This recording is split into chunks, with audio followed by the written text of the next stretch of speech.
Magpagpalang araw po. Sana po suportahan ninyo ang aking channel. Para po sa mga donation eto GCash number 092984676699. Para makapag-unlock pa tayo ng mga kabanata. Hi guys! Welcome back to my channel. Vire TV. Kinoronahang nagmula sa ilalim ng lupa.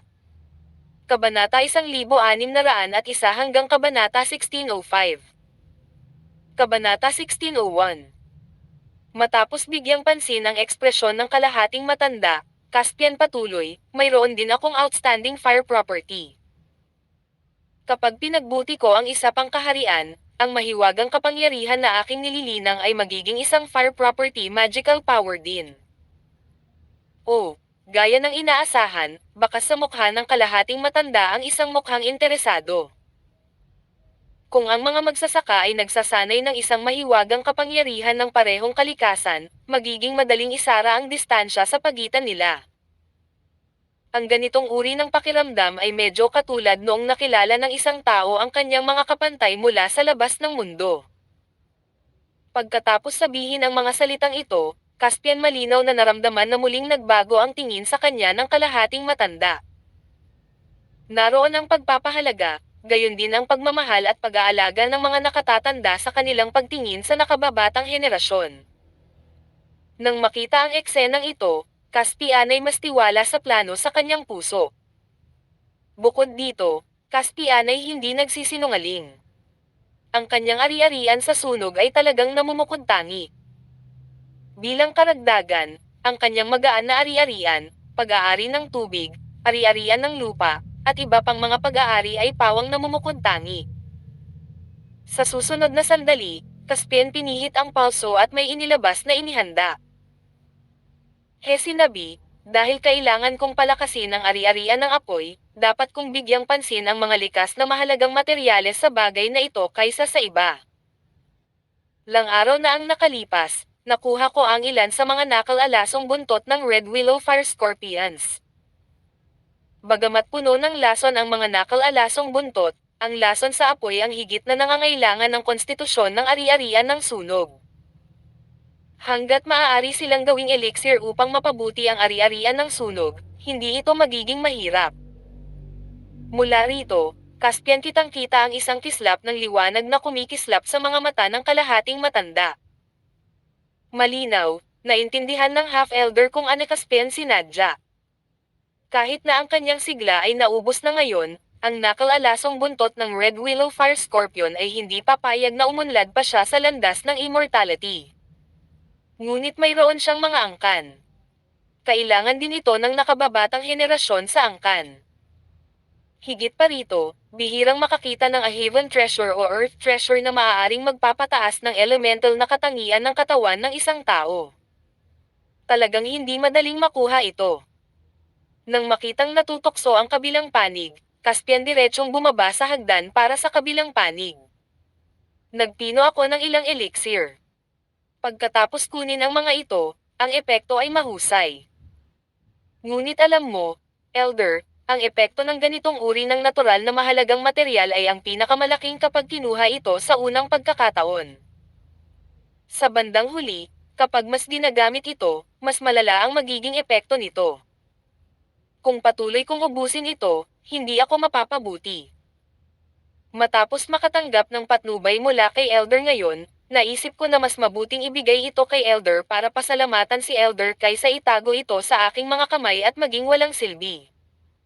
Taos-puso ako, kaya sana huwag kang tumanggi. Pagkatapos Caspian tapos magsalita, sincere siyang tanmangin sa kabilang party. Nakatitig din ang kalahating matanda sa tatlong nakal-alasong buntot ng Red Willow Fire Scorpions Caspian kamay ni. Isang kalahating matanda ng Evans Edge sect. Kaya natural na hindi maihahambing ang kanyang paningin sa isang ordinaryong magsasaka, makikita sa isang sulyap na ang tatlong nakal-alasong buntot ay talagang puno ng napakalakas na ari-arian ng apo. Why? Bilang Caspian sinabi niya, hanggat ito ay ginawang elixir, ang tatlong nakal-alasong burntot ay sapat na upang lubos na mapabuti ang mga elementong katangian ng katawan ng isang magsasaka. Heki nakapos sa paghinga, ngunit agad ding kumalma. He tumangin si Caspian na may mahinang ngiti at sinabing, sabihin mo lang sa akin. Anong kailangan mo sa akin? Ang mga salita ng kalahating matanda ay katumbas ng pagbubukas ng skylight, at hindi nila sinasadyang tumanggi Caspian. Dahil ito ay hindi isang pagtanggi. Kung gayon ito ay isang oo. Kaya Caspian tumigil sa paghula ng kabilang partido. Hindi ako pamilyar sa pagpli ng isla, kaya sana mabigyan mo ako ng payo. Suggestion lang. Ngumiti ang kalahating matanda at nagpatuloy sa pagtingin Caspian. Elder, mas masarap ka kaysa sa akin, Caspian nakangiting sabi. Matagal na panahon na rin nang hindi ako nakakita ng isang kawili-wiling alagad na tulad mo. Sinuhulan mo ang isang matanda, sabi ng alaheteng matanda. Ito ay isang bagay ng paggalang sa aking Panginoon.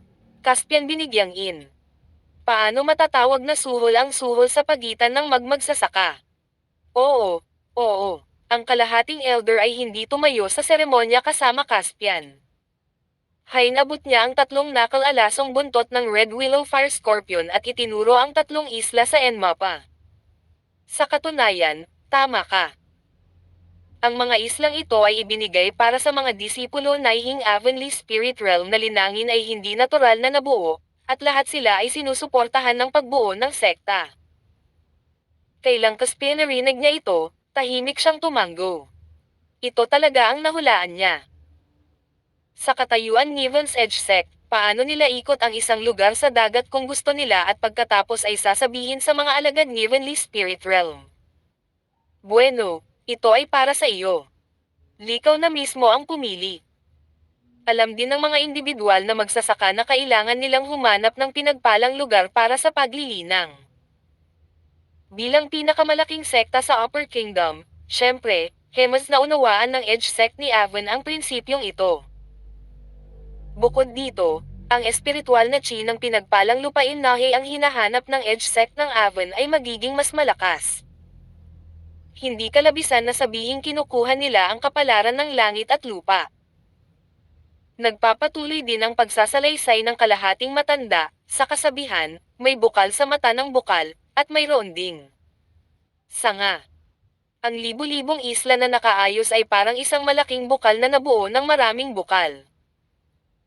Kung saan naroon ang mata ng bukal, ang espiritual na chi ang pinakamalakas, at malapit sa sanga, ang tubig ng bukal ay mas manipis. Habang nagsasalita siya, ang mga daliri ng kalahating matanda ay naglabas ng mahinang ilaw ng espiritu at gumuhit ng ilang larawan sa gitna ng apoy. Sa isang iglap, Caspian makikita ang direksyon ng agos. Nang i-connecte niya ang tatlong isla na itinuro ng Half-Elder, Caspian nakita agad sila. Ang tanging tatlong isla na ibinigay sa akin ni Elder ay malapit sa Tagsibol. Tama, tumango ang kalahating matanda. Ang isla na direktang itinayo sa mata ng Tagsibol ay hindi umiiral. Ang isla na maaaring piliin ay malapit sa mata ng Tagsibol. Sa mga tuntunin ng posisyon at saklaw ng nakapalibot na si area, ang tatlong ito ang pinakamahusay na pagpipilian. Ang ibang mga isla ay bahagyang mas mababa sa kanila. Caspian muli ay tiningnang mabuti at nalaman na bagamat hindi regular ang hugis ng tatlong isla na ito. Mas malaki rin ang lugar ng sea area kaysa sa ibang isla dahil sa hindi regular na hugis nito. Kung hindi partikular na itinuro ni Elder ang mga detalyeng ito, imposibleng mahanap ang mga ito, lalo pa ang katotohanang malapit na sila sa bukal. Maaari kang pumili ng isa sa tatlong islang ito, sabi ng kalahating matanda. Salamat, kuya. Let me have a look. Mas madaling pumili ng isa sa tatlo. Sa tatlong isla, ang isa ay parang kalahating bilog na may umbok, ang isa ay parang isang mas matalas na cross, at ang isa ay nasa hindi maipaliwanag na hugis. Caspian pinili ang nasa gitna dahil malapit sila sa bukal at halos pareho ang lugar ng dagat. Oh, gusto mo itong piliin? Tumango ang half-elder. Na-curious ako. Bakit mo ito pinili? Ngunit kung may espesyal na dahilan, maaari mong pilan na huwag sumagot. Dahil ito ay tulad ng isang bituin, Caspian nakangiting sabi. Wala na siyang dapat ikabahala sa susunod. Sa loob ng 6 na oras, Hing Avon's Edge Sect ay mag-aayos ng mga espesyal na cultivator, giant spirit beasts, at iba pa upang magtayo ng palasyo para sa kanya sa isla at ay latag ang pinakapangunahing paraan ng array ng depensa at iba pa. Sa panahong ito, Caspian kayang gawin ang anumang gusto niya. Kapag natapos na ang oras, maaari na niyang kunin ito. Sa oras na iyon, kikilalanan ng Defense Array ang kanyang Jade Identification Badge. Maliban sa Caspian at yaong mga pinahintulutan niya, walang ibang makakapasok sa isla. Pagkatapos magpaalam sa matanda, Caspian lumabas ng silid at agad na naramdaman ang pagkakaiba pagkatapos magbago ang kanyang pagkakakilanlan. Kabanata 1602. Kailang Caspian lumabas ng silid, ang cuffs at Jade Identification Badge ng mahabang roba ay natatakpan lahat ng gintong pattern. Ang pagkakakilanlan ni Master ay makikita sa isang sulyap. Sa daan, lahat ng mga alagad sa ibabahe titigil ang Avonlea Spirit Realm at magkukusa na sumaludo kapag nakita nila siya. Mayroong ilang mga babaeng disipulo na. Nang makita nila na ang kanilang Caspian pambihira na ang Cultivation Realm sa murang edad, titingin pa rin sa kanya ng ilang beses, at pagkatapos ay magsasabi ng ilang salita na magpapapulas sa mukha ng isang tao bago umalis ng mapaglaro. Mukhang nahi ang Avonlea Spirit Realm ay may napakataas na katayuan hindi lamang sa mata ng mga ordinaryong magsasaka kundi maging sa sekta. Sa ibaba Heavenly Spirit Realm, lahat ay isang langgam. Talagang hinati ng pangungusap na ito ang agwat ng landas ng immortalidad, lubhang malupit. Caspian buntong hininga sa kanyang puso. Hindi nagtagal, lumabas siya ng Sky Sea Pavilion. Gayunpaman, hindi nagtagal pagkalabas niya ng gate, isa sa mga taong naglalakad patungo sa kanya ay muling tumingin sa kanila. Ang dahilan ay medyo pamilyar ang taong ito. Ang matangkad na gwapong lalaki ay may air of superiority. Sa partikular, ang poster ng pag-angat ng kanyang ulo at dibdib ay nagmukhang isang mapagmataas na 5 kulay na tandang. Sa lalong madaling panahon, Caspian naalala ito. Hinaalala talaga ang taong ito, ay isang miyembro na lumakad sa Spirit Severing Road kasama ang Caspian. Tila tinawag Heavenly Herd. Caspian malabong naalala na narinig niya iyon sa magkapatid na Ayalaki at kapatid ni na Lenny Holly at Lides Holly. Heavenly Hisi Road ay anak ng general ng bansa na si Oscar Herd. Heavenly Herd ay maaaring ituring na nagmula sa isang cultivation clan. Noong kalalabas lang nila sa Spirit Severing Road, nagkaroon ng malit na alitan sa pagitan Caspian at Heavenly Herd. Gayunpaman, pagkatapos nito, naglakad sila sa kanilang kalsada at hindi na nagkita muli. Ang resulta, Caspian hindi maalala ang kalungkutan. Kung ikukumpara sa nakikitihevenly sa sandaling ito at inaalala ang malit na bagay na iyon, Caspian nag-iisip kung sasabihin ba niyaw hindi ang kapatid ni na Lenny Holly at Lides Holly dahil na-promote siya. Kailang Caspian ay sinisi ng mga disipulo ng Crepe Myrtle Sect, ang magkapatid ay nagsalita para sa kanya. Pero nang maglaon, naging abala siya at wala ng kontak sa kanila.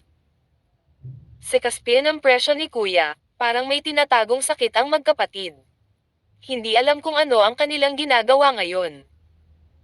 Bagaman Caspian ay na-promote sa Master ng Heavenly Spirit Realm, tiyak na hindi siya kontrabida tulad ng Solid Dragon. Kapag ang Solid Dragon ay nagkaroon ng meteorite rise, may namalit niya ang dati niyang kaibigan at hilingin na sana ay putulin na niya ang lahat ng relasyon sa nakaraan. Sa kabaligtaran, kung Caspian ang mga dati ng kaibigan ay nakatagpo ng anumang problema, at maaari din niya silang tulungan ng kaunti, Caspian ay handang tumulong. Sa oras na ito, Caspian ay inisip ang tungkol sa magkapatid na Holly family, kaya pinunasan niya ang kanyang mga balik at Heavenly Herd at iba pa at lumakad.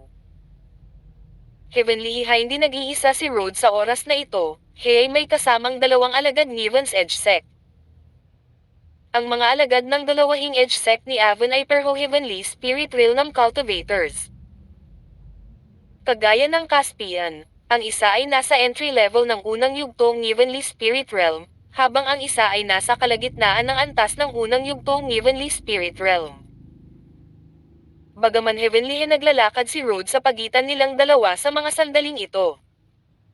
Ang nakaka-flatter na ekspresyon ay makikita pa ng isang tanga, bahagyang nakayuko at kinakausap Heavenly Spirit Realm Cultivators sa magkabilang panig. Kailang Caspian naglakad palayo sa kanila, sinulyapan din niya Caspian. Noong una, walang reaksyon. Ngunit pagkatapos ng 2 o 3 hakbang, Heavenly biglang sumimangot si Rhodes, parang may naalala. Pagkatapos ay sumimangot siya at lumingon sa likod ng Caspian. Junior Kuya Herd, anong meron? Ang babaeng cultivator sa entry level ng unang yugto ay nalilitong tanong ng Heavenly Spirit Realm na nagngangalang Dream Hands nang makita ni Heavenly kakaibang ekspresyon ni Rhodes. Ang lalaking iyon, ang lalaking kakalakad lang. Heavenly kumunot ang noo ni Rhodes, at mas naging komplikado ang ekspresyon ng mukha niya. Anong mali? Banibuli ka ba ng taong iyon noon? Junior Brotherhood. Ang lalaking cultivator na pinangalan ng Lil Cades, na nasa kalagitnaan ng antas ng unang yugtong Heavenly Spirit Realm, ay may malabong ngiti sa kanyang mukha. Ngayon, kasama kami ni Senior Hans, kung mayroon kang anumang mga hinaing, maaari mong sabihin sa amin at tutulungan ka namin. Hindi, hindi. Sa sandaling ito, ang naguguluhan at nagulat na ekspresyon Heavenly nagbago tuloy ang mukha ni Rhodes, at incoherent ang pagsasalita niya. Noong nakaraang taon, sa unang antas ng Holy Land Realm, mas masahol pa siya kaysa sa akin. Anong mali, Heavenly Spirit Realm? Imposible. Pero bakit parang magkahawig sila? Heavenly patuloy na nagbago ang mukha ni Rhodes, at naging mabilis ang kanyang paghinga sa sandaling ito. Si Lil Cades naman ay nagpakita ng nainip na tingin. Arno ang ibig mong sabihin sa katulado hindi? Hey entry level lamang ng angkang antas Heavenly Spirit Realm. Parang kaka-promote lang niya. Hey huminto sandali bago sinabi kay Dream Hans, Junior Sister Hans, hindi ko sinasadyang masaktan ka. Hindi mahalaga. Kinaway-kaway ni Dream Hans ang kanyang kamay. Kaya nagpatuloy si Lil Cades sa pagsasabi sa Heavenly Herd, ang aking kaharian ay isang antas na mas mataas kaysa sa kanya. Senior kuya niya ako. Kung hihilingin ko sa kanya na huminto at hayaan mong makilala siya, ano ang mali doon? Pagkatapos noon, sumigaw si Lil Cades Caspian, yung nasa harap, tumigil ka. Ang kanyang malakas na boses ay nakakuha ng atensyon ng maraming tao. Ang ilang mga magsasaka na naglalakad sa kanyang harapan ay lumingon din para makita kung ano ang nangyayari. Gayunpaman, Caspian hindi pa niya binigyang pansin ang mga ganoong sigaw, kaya tuluyan na niyang hindi pinansin. Nang makita ang eksenang ito, biglang nagdilim ang mukha ni Lil Cades, humakbang pasulong at ipinakita ang galaw ng kanyang katawan. Sa isang iglap, huminto siya sa harapan Caspian. Hezambat, hindi mo ba narinig ang sinabi ko? Bingi ka ba? Caspian huminto at sumulyap kay Lil Cades para siguraduhin hindi niya kilala ang taong ito. Kaya malamig siyang ngumuso. Tanga ka ba simula nang makipag-usap ka sa isang bingi? Ikaw, biglang napuno ng galit ang mga mata ni Lil Cades. Sa sandaling ito, Heavenly si Rhodes at si Dream Hands ay mabilis na naglakad. Hearing ang mga salita ng Caspian at maingat na tinitingnan Caspian, Heavenly Hekino mapurma agad ni Rhodes ang pagkakakilanlan ni Caspian at sumigaw, Caspian. Ikaw talaga. Na-promote ka na ba sa Heavenly Spirit Realm? Oo, Caspian tumango. Kung wala na, mauna na ako. Ayokong makipagtalo sa tanga. Date Caspian maaaring gumawa ng isang hakbang pasulong, si Lil Cades ay humakbang pasulong at tumayo sa harapan Caspian, pero lumingon siya para tignan Heavenly Herd sa halip. Sa oras na ito, nagulat din si Lil Cades. Junior Kuya Herd, kilala mo ba ang lalaking ito? Oo, Kuya Cades. Heavenly pabalik-balik pa rin ang tingin ni Erd Caspian, at ang kanyang mga mata ay puno ng hindi paniniwala. Hit sabay kong tinapos ang Spirit Severing Road at pumasok sa aming Heaven's Edge sect. Natapos ba niya ito sa iyo? Naningkit ang mga mata ni Lil Cadiz, at agad siyang bamulong. Pumasok ka Heaven's Edge Sect mga 14 o 15 buwan na ang nakalipas, mahigit 1 taon lang ang nakalipas. Sa sumunod na sandali, naging seryoso ang tono ni Lil Cadiz, at sumigaw siya, "Heavenly Herd, saang lupain ang lalaking ito noong una kang pumasok sa sekta?" Hindi lamang si Lil Cadiz, ngunit naisip din ni Dream Hands ang pangunahing punto, at ang kanyang mga mata ay kumislap ng kakaibang liwanag. Naalala ko, siya si Hey. Heavenly napalunok si Rod at sinabi sa paus at kakaibang boses, ang unang yugto ng Holy Land Realm. His. Agad namang napabuntong hininga sina Lil Cadiz at Dream Hands. Nanlaki ang mata nilang dalawa at nagkatitigan Caspian para silang nakatingin sa halimaw.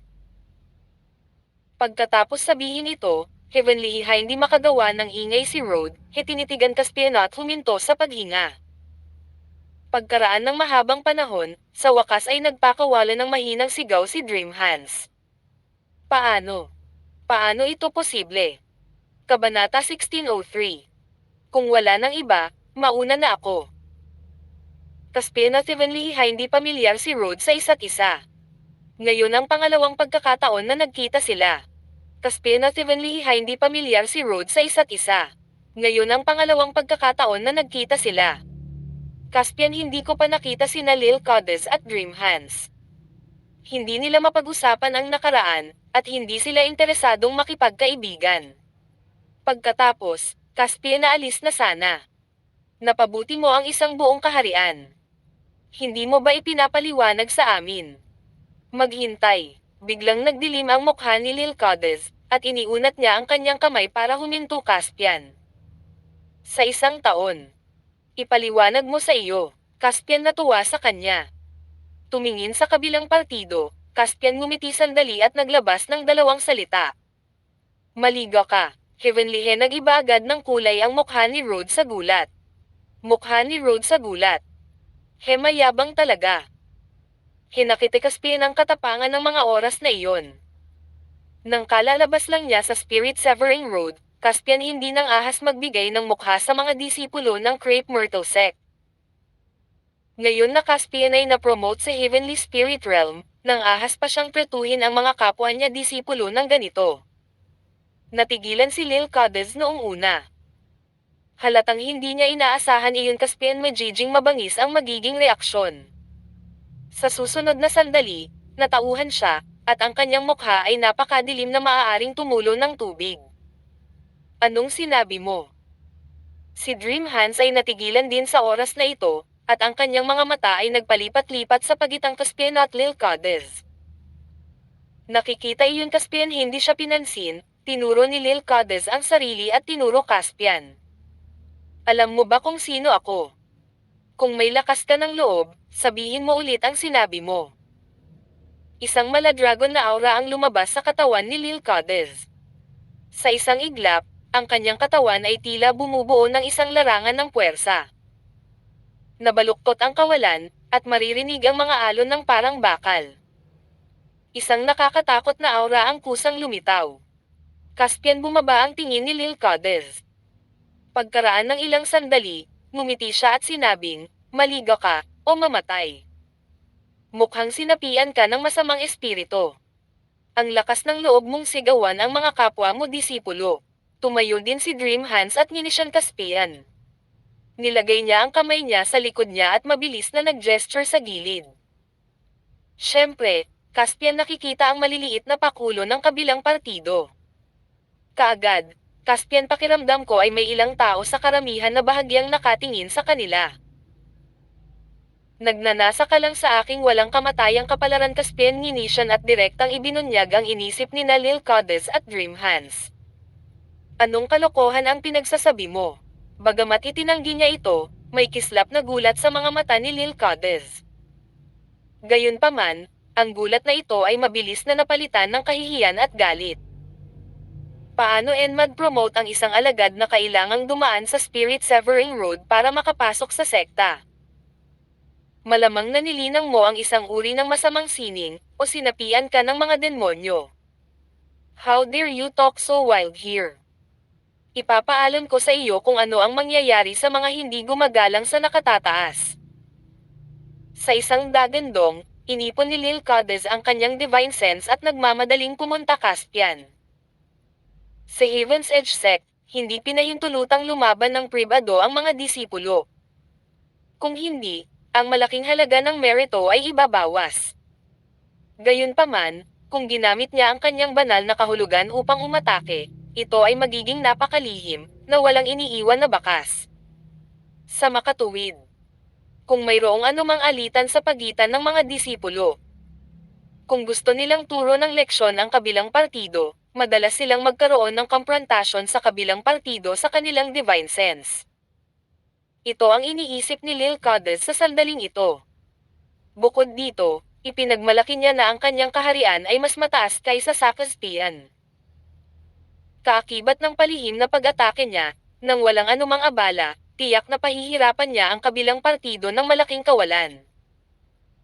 Gayunpaman, sa sandaling tumama ang kanyang divine sense sa kabilang partido, naramdaman ni Lil Cades na para siyang bumangga sa isang pader. Sumakit ang kanyang ulo, at pagkatapos ay nahimatay siya, at naging itinyam ang lahat. Ang matinding sakit sa mga sandaling ito ay parang nadurog ang utak niya. Biglang nagpakawala si Lil Cades ng mahinang ungol, hinawakan ang kanyang ulo, at gamulong sa lupa. Sumilay ang pagtataka sa mga mata ni Dream Hands nang makita niya ang eksenang ito. Gayunpaman, napakabilis din ang kanyang reaksyon. Agad niyang itinuwid ang likod niya at malakas na nagmura Caspian. Ang batas ng sekta ay nagbabawal sa mga disipulo na makipaglaban ng pribado sa loob ng teritoryo ng sekta. Nilabag mo ang mga alituntunin ng sekta at hindi iginagalang ang mga nasa kapangyarihan. Nasaan ang mga disipulo ng Crepe Myrtle sect? Ibaba mo siya. Ang ingay. Caspian na kasimangot. Nakakainis talaga tong babaeng ta. Si Lil Cades ay naglunsad ng palihim na pag-atake sa kanya noon, ngunit ang divine sense ng kabilang partido ay hindi kasing husay ng sa kanya, kaya't si Lil Cades ay nagdusa ng malaing pagkawala. Ngayon, binuhusan pa ng babaeng ito ng maruming tubig Caspian. Kaagad, Caspian condensed his divine sense and slammed into Dream Hands. Sa pagkakataong ito, mas mabigat ito kaysa noong panakaw na pag-atake ni Lil Cades Caspian. Agad na nagpakawala ng malungkot na tili si Hans. Pagkatapos, nang walang pagsasaalang-alang sa kanyang imahe, ipinulupot niya ang kanyang mga braso sa kanyang ulo at gamulong sa lupa, matalas na boses na parang baboy na naghihintay na katayin. Heavenly tumabi si Rhode, nanginginig. Sa kanyang kaharian, natural na hindi niya alam ang nangyari. Ngunit may isang bagay na nakikita niya. Namumula ang mga mata ni Lil Cades at Dream Hands sa inggit Caspian's divine faith, ngunit ngayon ay magkasama silang nakahiga sa lupa, at Caspian hindi gumawa ng galaw. Dark Cultivator. Dark Cultivator. Heavenly bulong ni Rhode sa sarili na namumutlang mukha. Naramdaman kong may sumusugod sa likod, Caspian sumulyap sa Heavenly Herd at inatake siya muli ng kanyang banal na sentido. Kahit kaunting lakas lang ang ginamit niya, pero Heavenly masyadong mababa ang kaharian ni Rhode. Heavenly nalibot ni Rhode ang kanyang mga mata, mahinang bumagsak sa lupa, at diretsong nawalan ng malay. Pagkatapos, Caspian tumalikod at humarap sa dalawang mga disipulo ng Edge sect ng Avon na sumugod. Ang dalawang disipulo ay mukhang hindi pala kaibigan at seryoso. Naglakad sila papunta sa Caspian, at ang isa sa kanila ay naglabas ng isang itim na kadena at hinayla ito patungo Caspian braso ni. Sumama ka sa amin. How dare you have a private fight sa sekta? Ang kadena ay mukhang hindi mahalata, ngunit kung titingnan mo ng mabuti, makikita ng isa na hindi lamang mga spike ang nasa lock. Sa ibabaw ng mga spike, mayroon ding mga batik-batik na itim na piraso ng dugo. Bahagyang gumalaw ang mga kadena, na nagdulot ng mga alon ng siksik at madugong amoy na lumabas mula sa kanila. Hindi alam kung gaano karaming mga magsasaka ang pinahirapan ng naturang kadena upang makaipon ng napakalakas na amoy ng dugo. Pagkakita nito, Caspian humakbang sa gilid at madaling nakaiwas sa hawak ng kabilang partido. Kalmado pa rin ang ekspresyon niya. Dahil ito ay isang pribadong labanan, bakit mo lang ako nahuli? Natigilan silang dalawa. Nang sumunod na sandali, malamig na sinabi ng isa sa kanila, dahil sinalakay mo ang ibang mga disipulo, syempre huhulihin kita. Hese ganito, Caspian sa sobrang galit ay natawa siya. Itinuro ang tatlong tao sa lupa, sinabi niya. Ako lang. Pero tatlo sila. Bukod dito, ang kanilang mga kaharian ay mas mataas kaysa sa akin. Ngayon sasabihin mong inatake ko sila. Sa puntong ito, ang dalawang disipulo ng Crepe Myrtle sect ay hindi na kayang panatilihing tuwid ang kanilang mga mukha. Ang isa, sa oras na ito, ay nakahanap ng ibang dahilan. Ikaw lang ang nakatayo dyan ngayon, syempre, huhulihin kita. Ang ngiti si Caspian biglang nawala ang mukha niya. Dumilim ang mukha niya at naningkit ang mga mata. Ibig mo bang sabihin, hindi ko man lang kayang lumaban at masusunod lang nilang supilan? Cut the crap. Hindi namin kailangang ipaliwanag sa iyo ang negosyo ng Crepe Myrtle sect. Galit na galit ang dalawang disipulo ng Crepe Myrtle sect kaya napasigaw sila ng galit. Ang isa sa kanila ay biglang pinagpag ang kadena sa kanyang kamay. Kaagad, ang kadena ay sumambulat ng isang malakas na amoy ng dugo at hinampas patungo Caspian. Ang hangin sa paligid Caspian tila kontrolado ng isang malakas na puwersa sa sandaling ito. Nag-condense ito sa isang bakal na plato. Ang kadena, tulad ng isang makamandag na ahas na nangangaso ng pagkain, ay kumagat Caspian kasama ang mga makamandag nitong ngipin. Ang nakakakilabot na amoy ng dugo ay nakakasikal, at ang puso ng mga tao ay halos hindi na tumibok. Kabanata 1604. Magwala. Caspian pinikit ang kanyang mga mata at naglabas ng kidlat. Sa isang boom, ang kadena ay naputol sa isang iglap. Sa sandaling maputol ang kadena, maririnig ang kaawa-awang mga hiyawan. Ngunit halos kaagad, ang tunog ay nawasak ng kulog at nawala. Ang buong kadena, na puno ng makapal na dugo at matayog na Rancoruschi, ay ganap na nawasak sa isang iglap. Sa isang kisap mata, parang wala nang mas dalisay at mas malinis sa lugar na ito. Biglang nagbago ang mukha ng dalawang disipulo ng Crepe Myrtle sect. Naramdaman na lang nila na ang isang malakas na puwersa, tulad ng pagsira kay Yin at Yang, ay agad na dumurog sa kanila sa kanilang harapan. Hindi man lang sila nagkaroon ng oras para mag-react. Nagdure sila ng dugo, nagsisigawan, at lumipad palabas. Bumagsak sila ng husto sa lupa, na naging sanhi ng pag-crack ng lupa. Hindi sila makatayo. Ang salungatan ay nangyayari hindi. Kalayuan sa Sky Sea Pavilion. Ang nangyayari sa oras na ito ay nakita ng lahat. Biglaan, halos lahat na napabuntong hininga ang mga alagad ng Edge sect na dumadaan sa Avon. May mga tao pang ang direktang bumulalas. Ang lakas ng loob niyang salakayin ang iba sa sekta. Baliw siya. Iyan ay isang disipulo ng Crepe Myrtle sect, hetopose na. Kara-rating lang niya Heavenly Spirit Realm, ngunit siya ay napakamayabang. Kung manggahas siyang pukawin ang mga disipulo ng Crepe Myrtle sect, ang kanyang landas tungo sa immortalidad ay magwawakas. Kahit na ang Heavenly Spirit Realm ay isang puwang sa landas ng immortalidad, kahit na ang isang henyo ay kailangang tandaan na ang isang henyo na hindi pa lumaki ay hindi isang henyo. Matapos ang napakaraming taon, ilang mga tinatawag na mga henyo ang nabawasan sa wala. Sa tingin ko ang taong ito ay magiging miyembro nila. Ay inatake ang mga disipulo ng Crepe Myrtle sect sa sekta. Mas nakakatakot. Tingnan mo. Ang taong nasa lupa ay si Dream Hans, Senior Hans ng Heavenly Spirit Realm. Siya na. Alam ko. Kamakailan, naging maayos ang pakikitungo niya sa isang pang-apat na klaseng disipulo ng Crepe Myrtle sect. Balita ko naging Taoist na sila. Sa ganitong mga kalagayan, ang taong ito ay nang-ahas pa ring ipahiya ang nakatatandang Hans. Atay na. This time, siguradong mamamatay na siya.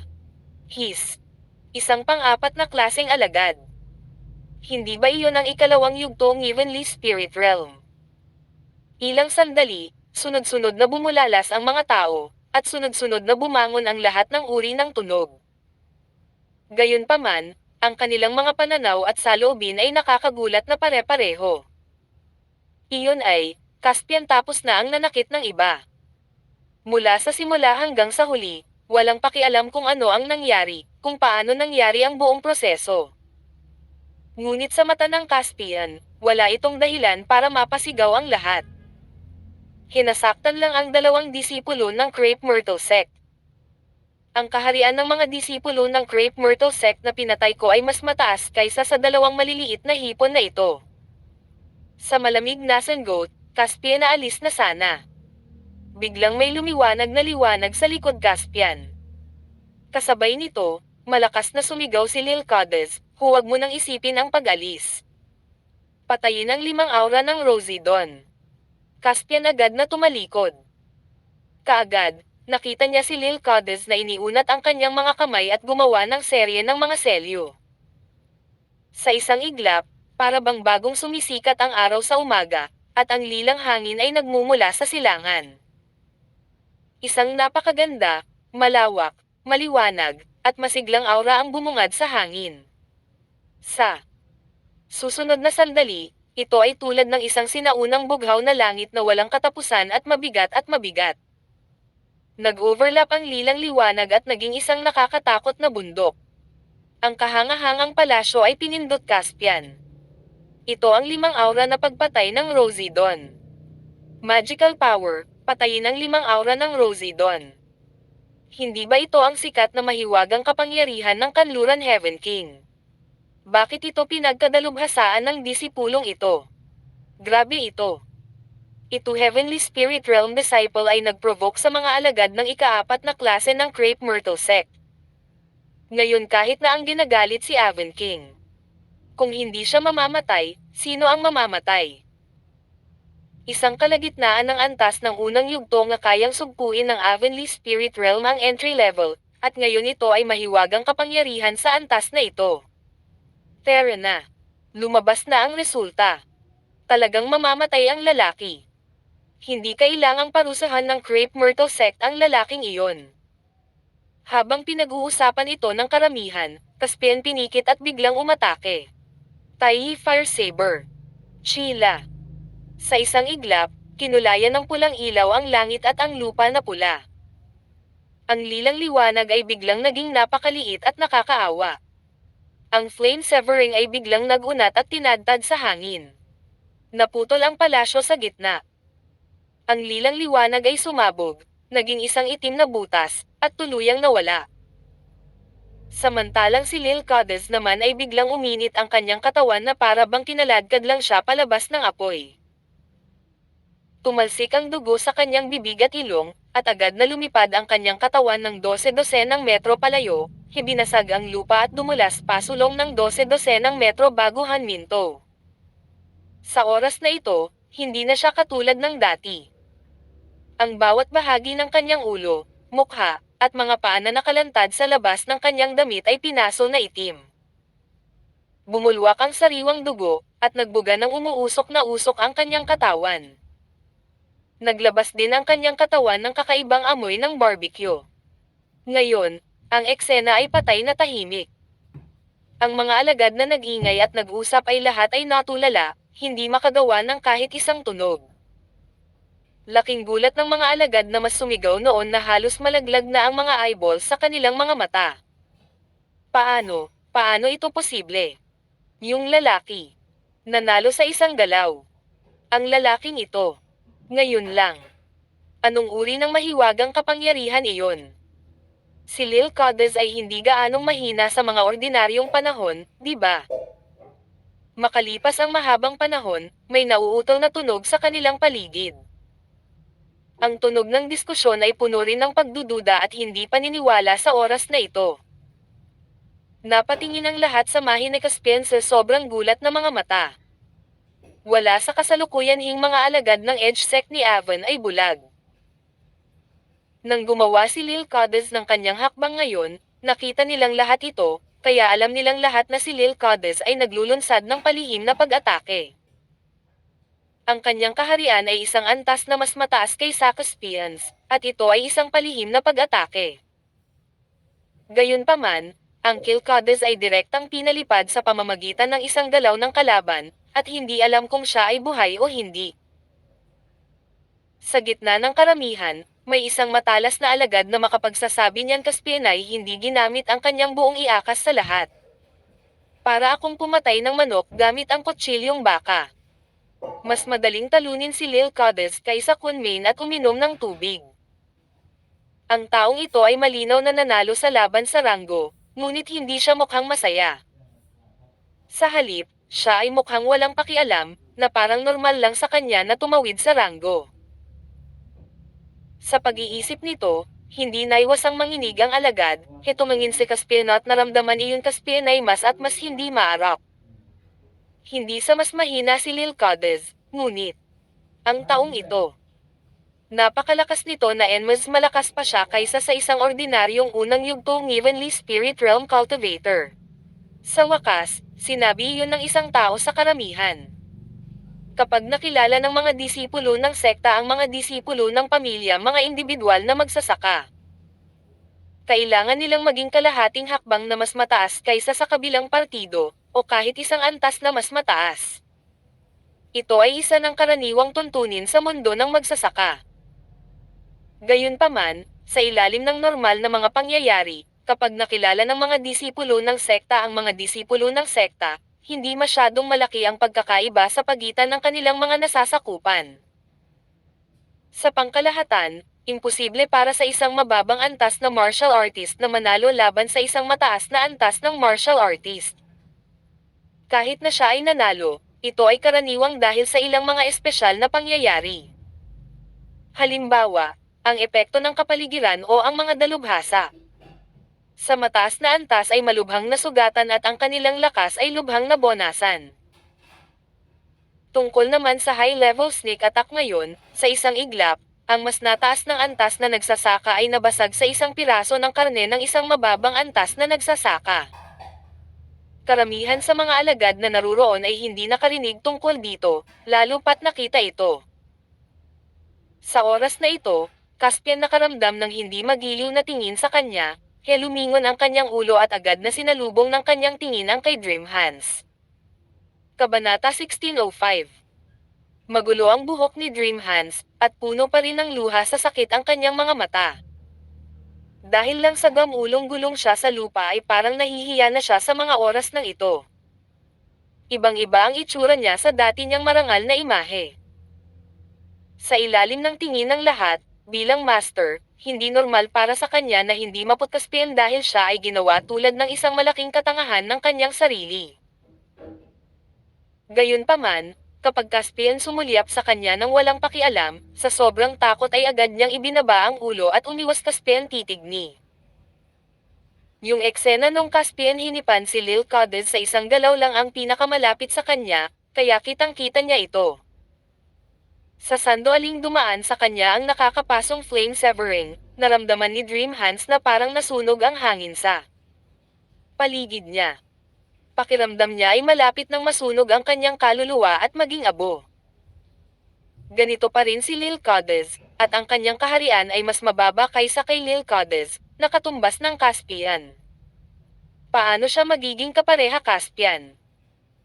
Sa makatuwid, sa oras na ito, si Dream Hands ay hindi nang ahas na pukawin Caspian sa takot na siya ang magiging susunod na Lil Codes.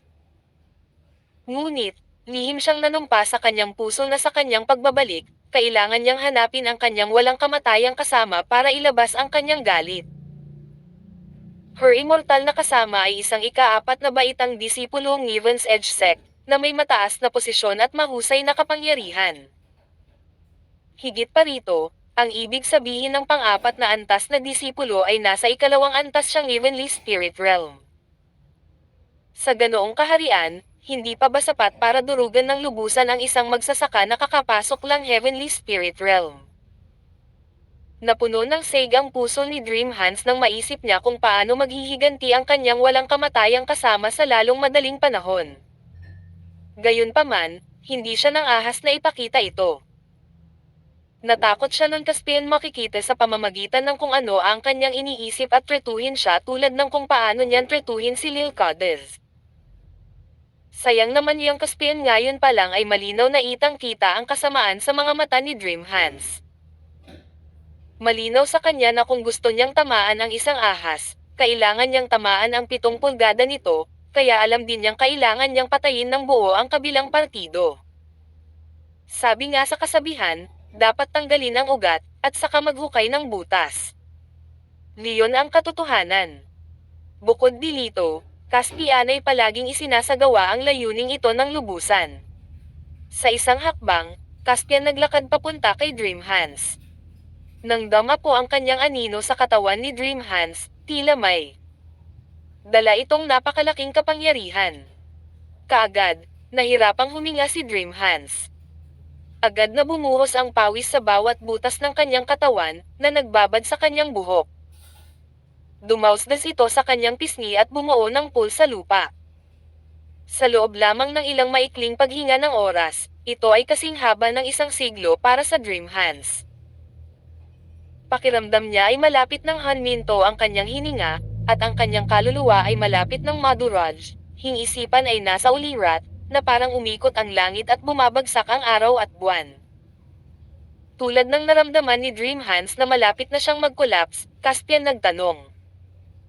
Kakasabi mo lang ba na nilabag ko ang mga alituntunin ng sekta? Ako. Hindi ko, Bago pa matapos ni Dream Hands ang kanyang mga salita, nakaramdam siya ng matinding sakit sa kanyang anit at agad na napasigaw. Caspian hinawakan ang kanyang buhok, itinaas siya gamit ang isang kamay, at itinaas siya sa taas na katulad niya. Ang matinding pananakit ng kanyang anit ay napasigaw si Dream Hands, ang kanyang boses ay sobrang tili. Ilang sandali, kahit ang mga tao sa Skisi Pavilion ay lumabas upang tingnan kung ano ang nangyari. Nang makita nila ang eksena sa harapan nila, lahat ng mga taong sumugod ay natigilan. Nang mapagtanto nila ang nangyayari, tumalikod sila at tumakbo pabalik sa Sky Sea Pavilion para humingi ng tulong sa matanda. Pagkatapos ng lahat, sa Heaven's Edge Sect, kahit na mahigpit na ipinagbabawal ang mga disipulo na makipaglaban ng pribado, kadalasan, hindi ito maiiwasan. Gayunpaman, ito ang unang pagkakataon sa kasaysayan na may taong nagkaroon ng lakas ng loob na lumaban ng ganito sa labas ng Sky Sea Pavilion. Pero, Caspian walang pakialam sa mga bagay na iyon. Malamig ang kanyang tingin habang nakatingin kay Dracam Hands. Kakasabi mo lang ba na nilabag ko ang mga alituntunin ng sekta? Si Dream Hands ay sumisigaw pa rin. Sa isang banda, masakit, sa kabilang banda, natatakot siya. Ngunit sa sandaling siya at Caspian Mialing nagtagpo ang mga mata ni, naramdaman niyang parang sinaksak ng hindi nakikitang kamay ang kanyang lalamunan at hindi siya makagawa ng anumangay.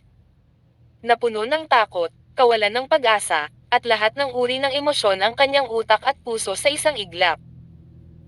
Kung lalabag ako sa mga tuntunin ng sekta, hindi ba dapat ibawas ang aking mga merit? Point. Caspian tinitigan si Dream Hands, nadilat ang mga mata at nakabuka ang bibig, ngunit hindi makagawa ng ingay, at patuloy na nagtanong. Sagutin mo ako, Caspian malamig na udyok. Agad na nanginig ang katawan ni Dream Hands na parang tinamaan ng kidlat. Pagkatapos, ang kanyang mga mata ay napuno ng luha sa takot habang nagmamadaling tumanggo. Pagkakita nito, Caspian ngumiti sa kanya. Bagamat may ngiti sa kanyang mukha, sa mga mata ni Caspian, lumilipad na nyebe at malamig na hamog na nagyelo. Kayang-kaya ko. Hong. Sa susunod na sandali, Caspian idiniin ang ulo ni Dream Hands sa lupa. Basag. Basag. Basag. Agad na napunit ang lupa. Maging ang mga porma sayon sa labas ng Sky Sea Pavilion ay nagulat sa nakatatakot na pagkabigla at kapangyarihan, at sila ay nagbuga ng asol na liwanag. Caspian binitawan si Dream Hands at tumalikod para maglakad patungo sa 2 disipulo ng Crepe Myrtle Sect. Halos natakot ang 2 disipulo sa kanilang katinoan. Sila ay mga cultivator lamang ng Holy Land Realm. Kung bakit sila naglakas loob na magpakitang gilas at magkusa pa namang hula Caspian siya ay mayroon silang pagkakakilanlan ng Crepe Myrtle Sect. Ngunit, nang malaman nila na ang Niba ay walang pakialam sa kanilang pagkakakilanlan, nalaman nilang ang kanilang Holy Land Realm ay talagang wala sa harap ng mga nagsasakang Heavenly Spirit Realm. Huwag kang lalapit. Kung lalayo ka pa ng isang hakbang, hindi ka napababayaan ng Crepe Myrtle Sect. Alam mo ba kung ano ang Crepe Myrtle Sect? Ang lakas ng loob mong minamaliit ang aming Crepe Myrtle Sect. Tiyak na babayaran ka ng buong Crepe Myrtle Sect. Napaungol silang dalawa. Sila ay nasa masamang kalagayan, at ang kanilang mga tampok ng mukha ay nasira. Bilang Caspian hakbang-hakbang, pabilis ng pabilis ang dalas ng apoy sa kanyang palad. Isang tila walang pidgel na figure ang kumaway ng nakabukas na folding fan at lumakad. Habang naglalakad siya, sinabi niya, "Let me say something fair." Bagamat hindi o alam kung ano ang eksaktong nangyari, sabi nga sa kasabihan, huwag masyadong lumayo. Kung na-offend natin ang Crepe Myrtle Sect sa ating Heaven's Edge Sect, hindi ito makakabuti para sa ating paglilinang sa hinaharap. Hindi mano ba inisip na tama ako? Bakit hindi mo ako pagbigyan ngayon at humingi ng tawad sa isa't isa? Kalimutan na natin. Pagkasabi niyon ay kinawayan ng Ayalaki ang kanyang pamaypay at tumingin Caspian na may matuwid na tingin. Caspian huminto, lumingon para tingnan ang lalaki, at bahagyang naglabas ng dalawang salita. Lumabas ka. Ah. Ano ang sinabi mo? Saglit na natigilan ang lalaki, at saka siya nag-react. Hitabi ang folding fan na may isang snap, tinuro ang sarili, at sinabing Caspian sa gulat at galit. Kilala mo ba kung sino ako? Ang Diyos ng Kulog. Puting liwanag ang bumungad sa labas Caspian bibig ni. Sa isang putok, sumabog ang natitiklap na pamaypay sa kamay ng lalaking ito, kaya lumapad mula sa tuktok ng karamihan at nawala. Bigla na lang halos lahat ng mga taong naruroon ay tahimik na parang sikada sa taglamig, at hindi sila nang ahas na huminga. Nakikita iyon Caspian ay napakawalang prinsipyo, ang dalawang disipulo ng Crepe Myrtle Sect ay hindi man lang makapagsalita ng isang salita ng pagbabante sa oras na ito. Nakatitig ang dalawang pares ng desperado at walang magawang mga mata Caspian, at patuloy na nanginginig ang kanilang mga katawan.